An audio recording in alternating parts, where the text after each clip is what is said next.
Brazil പുറത്താകും എന്ന് കരുതി മത്സരം കാണാനിരുന്നവർക്കൊക്കെ ശുഭപ്രതീക്ഷ തരുന്നതായിരുന്നു ആ ഒരു ജപ്പാനും ബ്രസീലും തമ്മിൽ നടന്ന ആ മത്സരത്തിൻ്റെ ഫസ്റ്റ് ഹാഫ്. പ്രത്യേകിച്ച് ചെറി ഓൺ ദ ടോപ്പ് എന്ന് പറയുന്ന രീതിയിൽ ഒരു ഗോള് കൂടെ ജപ്പാൻ അടിച്ചു. എല്ലാവരും വിചാരിച്ചു ടാറ്റ ബൈ ബൈ ബ്രസീൽ എന്ന്. പക്ഷേ സെക്കൻഡ് ഹാഫിൽ ആ ഒരു ബ്രസീൽ, ആൻചെലോട്ടിയുടെ ബ്രസീൽ നടത്തിയ ആ ഒരു തിരിച്ചുവരവ് നമ്മൾ നോക്കിയാൽ ഫസ്റ്റ് ഹാഫിൽ ഈ ഒരു ജപ്പാൻ്റെ പേസിനും അവരുടെ ഫിസിക്കാലിറ്റിക്കും അവരുടെ ഡിഫെൻസീവ് സ്ട്രക്ചർ, പ്രത്യേകിച്ച് ഡിഫൻസ് അവർ കുറ്റിയടിച്ച് 5-4-1 ഡിഫെൻഡ് ചെയ്യുമായിരുന്നു. അങ്ങനെ ഡിഫെൻഡ് ചെയ്യുന്ന സമയത്ത് നിങ്ങൾ നോക്കിയാൽ ജപ്പാൻ ഒട്ടും സ്പേസ് കൊടുക്കത്തില്ല, ബ്രസീലിന് ഒട്ടും സ്പേസ് കൊടുക്കത്തില്ല. ആ ഒരു ലൈൻ ബ്രേക്കിംഗ് പാസ് കൊടുക്കാനോ അല്ലെങ്കിൽ വിനീഷ്യസിനെ ഫൈൻഡ് ചെയ്യാനോ കുണിയെ ഫൈൻഡ് ചെയ്യാനോ, അപ്പോൾ അവർ ആ ഒരു ഫോർവേഡ്സിനെ ഫൈൻഡ് ചെയ്യാനോ അല്ലെങ്കിൽ ആ ഒരു ഫൈനൽ തേർഡിലോട്ടുള്ള ആ ഒരു പാസിനെ എല്ലാം ബ്ലോക്ക് ചെയ്ത് ശരിക്കും കറക്റ്റായിട്ട് സ്പേസസിനെ, സോൺസ് എന്ന് പറയും, സോൺസിനെയൊക്കെ കറക്റ്റായിട്ട് ഡിഫെൻഡ് ചെയ്ത് മാൻ ടു മാൻ മാർക്കിംഗ് അല്ല ആ ഒരു ജപ്പാൻ പോയത്. അവർ സ്പേസസിനെ കറക്റ്റായിട്ട് ഡിഫെൻഡ് ചെയ്തു. ബ്രസീലിന് ഉത്തരവില്ലായിരുന്നു, ആ ഒരു പാസ് കൊടുക്കാൻ പറ്റുന്നില്ല, ആ ഒരു ഡിഫൻസിനെ അല്ലെങ്കിൽ മിഡ്ഫീൽഡിനെ കീറി മുറിക്കാൻ ബ്രസീലിൻ്റെ കയ്യിൽ യാതൊരു മാർഗവും ഇല്ലാതെ ബുദ്ധിമുട്ടി. അതിൻ്റെ കൂടെ ആ ഒരു ഗോളും കൂടെ വന്നപ്പം തീർന്നു എന്ന് വിചാരിച്ച. പക്ഷേ സെക്കൻഡ് ഹാഫിൽ നിങ്ങൾ നോക്കിയാൽ ആ ഒരു ജപ്പാൻ്റെ വീക്ക്നെസ്, അല്ലെങ്കിൽ ജപ്പാൻ യൂഷ്വലി നമ്മളറിയാം ജപ്പാൻ്റെ ചെറിയ കുഞ്ഞു കുഞ്ഞു പ്ലെയേഴ്സാണ്, അപ്പോൾ അവർക്കെതിരെ കൂടുതൽ ആ ഒരു ഫിസിക്കൽ ഗെയിം അല്ലെങ്കിൽ എന്നാ പറയുന്നത്, നമ്മൾ ക്രോസുകൾ അറ്റംപ്റ്റ് ചെയ്യുക, സെറ്റ് പീസസ് വഴി ആ ഒരു ക്രോസുകൾ ബോക്സിലേക്ക് വരിക, അതിനെ അറ്റാക്ക് ചെയ്യാൻ വേണ്ടി തുടങ്ങിയപ്പോഴത്തേനും ജപ്പാൻ്റെ ഡിഫൻസ് ആടി ഉലയാൻ തുടങ്ങി. അവരുടെ ഗോൾ കീപ്പർ സുസുക്കിയുടെ മാരക സേവുകൾ, വിനീഷ്യസ് ക്രോസ് ബാറിനെ ഹിറ്റ് ചെയ്യുന്നു, പോളിനെ ഹിറ്റ് ചെയ്യുന്നു.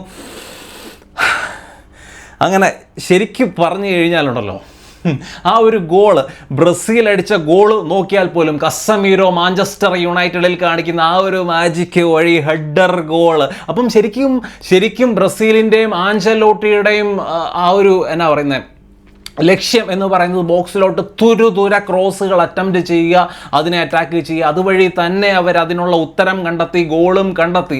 ശരിക്കും അത് കഴിഞ്ഞാണെങ്കിൽ പോലും മത്സരം ഞാൻ വിചാരിച്ചു മത്സരം തീർന്നു, മത്സരം എക്സ്ട്രാ ടൈമിലോട്ട് പോകും എന്ന് തന്നെ വിചാരിച്ചു. പക്ഷേ മത്സരത്തിൻ്റെ അവസാന നിമിഷം, അവസാന മിനിറ്റിൽ 90+6 ജപ്പാൻ ആരാധകരുടെയും ബ്രസീൽ വിരോധികളുടെയും മനസ്സ് തകർക്കുന്ന രീതിയിൽ ആ ഒരു മാർട്ടിനെല്ലിയുടെ ആ ഒരു ഗോള്, ബ്രൂണോ ഗുമാരസിൻ്റെ ആ ഒരു അസിസ്റ്റ്, ആ ഒരു ജപ്പാൻ അത്രയും നേരവും കാത്തു സൂക്ഷിച്ച ആ ഒരു കോമ്പാക്റ്റ് ആയിട്ടുള്ള ആ ഒരു ഡിഫൻസ്, ആ ഡിഫൻസിൽ വിള്ളലുകൾ കണ്ടെത്തി.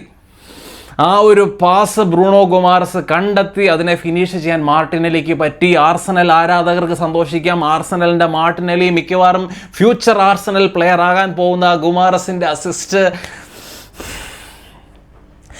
ഉള്ള കാര്യം പറഞ്ഞു കഴിഞ്ഞാൽ ജപ്പാൻ എന്ന് പറയുന്ന ടീം, അവരുടെ എല്ലാ കാര്യങ്ങളും, ജപ്പാൻ എന്ന് പറയുന്ന ടീം ആസ് ഒരു ബ്രസീൽ ആരാധകൻ എന്നുള്ള രീതിയിൽ ജപ്പാനെ ഓർത്ത് എനിക്ക് വരെ അഭിമാനം തോന്നുന്നുണ്ട്. കാരണം ജപ്പാൻ ഈ ഒരു റൗണ്ടിൽ ഒരിക്കലും പുറത്താകേണ്ട ഒരു ടീമല്ല. അത് ബ്രസീലിൻ്റെ മുന്നിൽ അവരെത്തിപ്പെട്ടു എന്നുള്ളതായിരുന്നു അവരുടെ ഏറ്റവും വലിയൊരു ദൗർഭാഗ്യം എന്ന് ഞാൻ എടുത്തെടുത്ത് പറയും. പക്ഷെ നമ്മൾ ജപ്പാൻ്റെ കാര്യം നോക്കുകയാണെങ്കിൽ ജപ്പാൻ അവരുടെ ആ ഒരു സ്ട്രക്ചർ എന്ന് പറഞ്ഞാൽ ആ ഡിഫൻസീവ് സ്ട്രക്ചറൊക്കെ മെയിൻറ്റെയിൻ ചെയ്ത് സ്പേസസിനെ ഡിഫെൻഡ് ചെയ്യുക, അവർക്കെതിരെ കളിക്കുക എന്നുള്ളത് ഏറ്റവും ബുദ്ധിമുട്ടുള്ള കാര്യമാണ്. പ്രത്യേകിച്ച് ഓഫ് ദ ബോൾ അവരുടെ വർക്ക് റേറ്റ്, പ്രസ്സിങ്, വിങ് വഴിയുള്ള അറ്റാക്കുകൾ, പെട്ടെന്നുള്ള ആ ഒരു പാസിംഗ് പാറ്റേണുകൾ, ഇതെല്ലാം അവർ ഡെവലപ്പ് ചെയ്ത് കഴിഞ്ഞു. പക്ഷേ ജപ്പാൻ്റെ ഗെയിമിലെ ഒരു പ്രശ്നം എന്ന് പറയുന്നത് അവർ ഗോളുകൾ സ്കോർ ചെയ്യുന്നില്ല എന്നുള്ളതാണ്. ഇന്നത്തെ മത്സരത്തിലും അവർ ആകപ്പാടെ 5 ഷോട്ട് അറ്റംപ്റ്റ്സേ ഉള്ളൂ. അപ്പുറത്ത് ബ്രസീൽ 19 ഷോട്ട് അറ്റംപ്റ്റ്സ് ആണ് നടത്തിയത്. 5 ഷോട്ടിൽ 2 ഓൺ ടാർഗറ്റ് ഉള്ള ജപ്പാൻ. അപ്പം ജപ്പാൻ എത്രയും വേഗം ആ ഒരു ഗോൾ സ്കോററിനെ, അവരുടെ ആ ഒരു ലീത്തൽ ഗോൾ സ്കോററിനെ കണ്ടെത്തി കഴിഞ്ഞാൽ